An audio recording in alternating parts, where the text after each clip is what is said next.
Você é uma pessoa salva? Observa que eu não estou perguntando se você está salvo, mas se é salvo.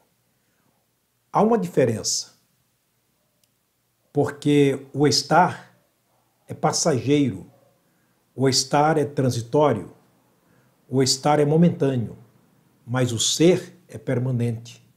O ser nos remete para um atributo exclusivo de Deus.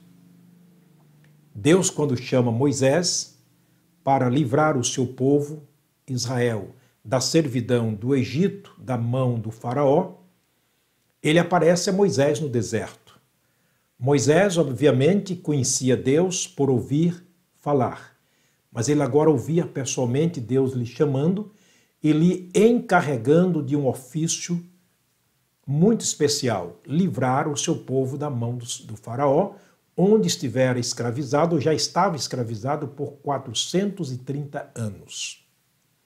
E ele teria que ir até o Egito, falar com o monarca, falar com o faraó da época, e não era qualquer pessoa que pudesse chegar ali e falar com o faraó, nem tampouco não era de toda pessoa que faraó poderia ouvir um recado, aceitar um recado. Por isso, naquele momento Moisés, se precavendo, disse: Senhor, mas quem és tu?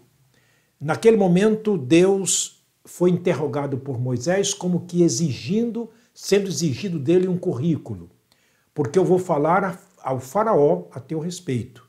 Ele vai me perguntar, obviamente, quem és tu?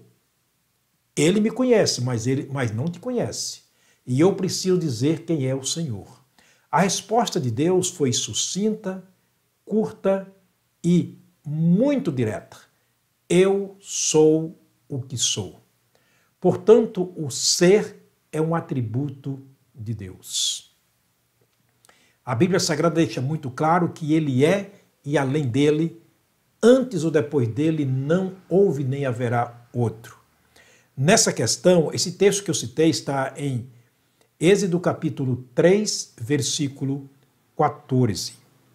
Certo? Agora veja o que Deus disse por boca do profeta Isaías, no capítulo 43, versículo 11. Assim diz o Senhor, Rei de Israel, e o seu Redentor, o Senhor dos Exércitos: eu sou o primeiro e eu sou o último, e fora de mim não há Deus. Isaías 44, versículo 6. Fica então muito evidente que uma pessoa ser salva não é estar salva. Ser salva é estar em Cristo Jesus. Por isso, Paulo, escrevendo aos Coríntios na sua segunda carta, capítulo 5, versículo 17, já citamos aqui esse texto várias vezes, ele disse: nessa condição, se alguém está em Cristo, nova criatura é. Nova criatura é. As coisas velhas se passaram, eis que tudo se fez novo. Portanto, quem está em Cristo Jesus é salvo e não está salvo. Porque a salvação de Deus, ela é eterna, tanto quanto Deus e Jesus são eternos. Jamais deixará de existir. Pessoas que dizem que estão salvas, obviamente, logicamente, você vai ouvir dessas pessoas dizerem: eu estou salva, mas pode ser que amanhã eu não esteja mais. Mas por quê? É por causa do pecado. Ora, conversando com certo pregador, um dia ele disse para mim que a oração que fazia para Deus é que não morresse sem a presença de Deus. O que ele estava dizendo para mim? Porque se eu morrer sem a presença de Deus, eu estou perdido. Ora, se Deus está dentro de nós, se está em nós e sobre nós, ele é o tudo em todos, como é que um salvo pode morrer sem a presença de Deus? Eu te pergunto. Tem lógica? Agora é claro que aquela é uma pessoa que diz que está salva, mas não é salva. Porque ela confia no que está fazendo, confia nas suas obras, na sua própria justiça. E a Bíblia diz que a salvação não é pelas obras, para que ninguém se glorie, é pela graça mediante a fé. É um atributo de Deus dado a nós gratuitamente pela sua graça, recebido pela fé no sacrifício de Cristo.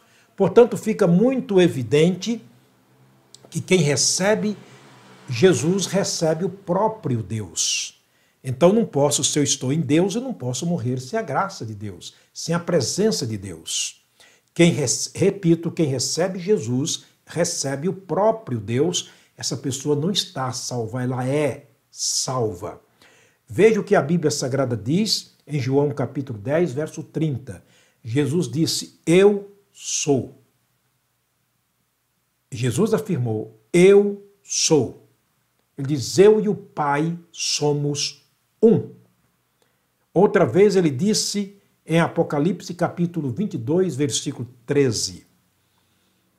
Eu sou o alfa e o ômega, o princípio e o fim, o primeiro e o derradeiro. Então, antes, durante e depois dele, não há outro Deus. A pessoa que recebe Jesus como Salvador não está, mas ela é uma pessoa salva, porque, repito, a salvação é permanente tanto quanto Deus, Jesus e o Espírito Santo são permanentes.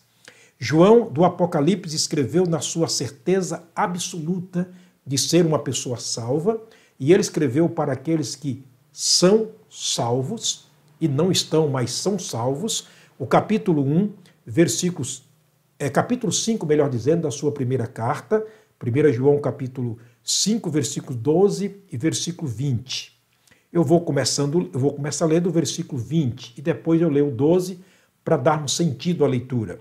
Ele diz, sabemos que já o Filho de Deus é vindo. Nós já sabemos que ele veio. Todas as mensagens que temos pregado aqui têm mostrado Jesus vindo ao mundo. E nos deu entendimento para conhecermos o que é verdadeiro. Ele veio para trazer para nós o que é verdadeiro. João, esse mesmo João escreveu dizendo o seguinte, se eu fosse escrever tudo aquilo que Jesus fez e disse, o mundo inteiro não caberia os livros que fossem escritos, mas estes foram escritos para que creais, para que saibais que tendes a vida eterna. Portanto, João está afirmando aqui mais uma vez, sabemos que já o Filho de Deus é vindo e nos deu entendimento para conhecermos o que é verdadeiro. E no que é verdadeiro estamos, somos. Isto é, em seu Filho Jesus Cristo. Este é o verdadeiro Deus e a vida eterna. E ele vai concluir, voltando para o versículo 12 do capítulo 5 da sua primeira carta, dizendo o seguinte, quem tem o Filho tem a vida, quem não tem o Filho de Deus não tem a vida. Você é salvo ou apenas está salvo? Ser salvo, ou melhor dizendo, estar sendo salvo todos os dias, isso acontece na nossa vida. Livramentos que você nem percebe, mas ali Deus está todos os momentos, imperceptivelmente, nos livrando, nos salvando de acidente, livrando de tragédia, salvando de pessoas más, salvando de negócios errados e por aí vai. Agora, ser é um estado permanente. Eu estou sendo salvo todos os dias, mas eu sou salvo. Eu sou salvo, estou sendo salvo todos os dias pela graça e pela presença do Deus a quem eu sirvo. Eu quero terminar lendo o desafio que Jesus Cristo fez a nós. No capítulo 8, versículo 24 de João, ele disse assim, se não credes que eu sou, morrereis nos vossos pecados. Eis a razão porque há diferença entre o que serve e o que não serve a Deus, entre o ímpio e o justo, aqueles que creem quem é Jesus, mas aqueles que não creem quem é Jesus, o que é Jesus. Ele diz aqui, se não credes que eu sou, morrereis nos vossos pecados. Pessoas que morrem nos pecados são pessoas que morrem na condenação eterna da alma e jamais poderá recuperar aquilo que perderam em Cristo Jesus. Mas eu quero, na próxima mensagem, trazer para você o significado disso que disse Jesus. Se não crer que eu sou, o que realmente ele é? Isso nós vamos aprender na próxima mensagem e é exatamente isto que nos salva. O que ele é o que nos salva. Não é o que eu sou, mas é o que ele é. E ele diz, se não credes que eu sou, morrereis nos vossos pecados. Se você tiver interesse na sua alma e você estiver interessado em saber qual é o toque final, o que é essencial para a sua salvação ou a salvação da sua alma, me escute na próxima mensagem respondendo a pergunta: quem realmente Jesus é? Eu quero mais uma vez terminar orando. Pai, obrigado, meu Deus, por estarmos aqui diante do Senhor, junto com os meus irmãos e amigos, nos deliciando e degustando, ó Deus, este alimento espiritual que é a Tua palavra, alimentando a nossa alma, o nosso espírito, nossas convicções, preceitos e princípios. Obrigado, Deus, por Tua palavra. Abençoa todas as famílias que me assistem. Guarda-as debaixo dos Teus cuidados. Esta é minha oração no nome de Jesus. Amém. Até a próxima mensagem, se o Pai do Céu nos permitir. Forte abraço.